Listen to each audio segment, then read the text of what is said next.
Okay. Som vi kan se her, så er faren A, fordi at der er flest DNA-strenge, som matcher babyens, og dem, som faren ikke har, den har moren. Og når man skal bestemme, hvem der er faren, renser man DNA'et og klipper det i stykker med restriktionsenzymer. Derefter putter man en blanding ned i gelémassen, og når man laver profilen, bruger man kun DNA-stykkerne fra genomet. Og når man så har lavet sin genmasse og puttet den ned i maskinen, så sætter man strøm til blandingen, og så vil DNA-molekylerne begynder at vandre ned mod den positive pol, fordi at DNA det er negativt ladet. Og de forskellige DNA-stykker, ligesom her, de bliver adskilt efter deres størrelse.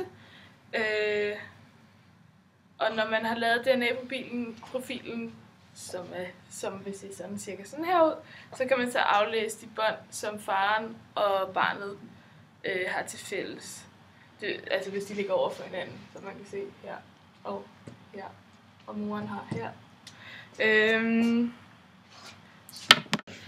Og når man så skal finde ud af, om det er ens rigtige far, skal man lave en rimelig stor og avanceret gel-elektroforese, da det er mere indviklet at finde ud af, om det er ens rigtige far, end at finde ud af, om man har et sygdomsgen for eksempel.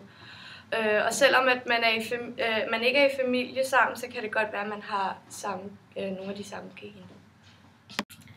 Dog vil man på de andre strenge kunne se, at man måske ikke er i familie med hinanden.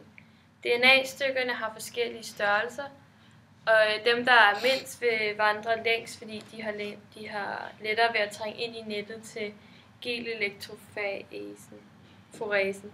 Og de længere DNA-stykker vil vandre kortere.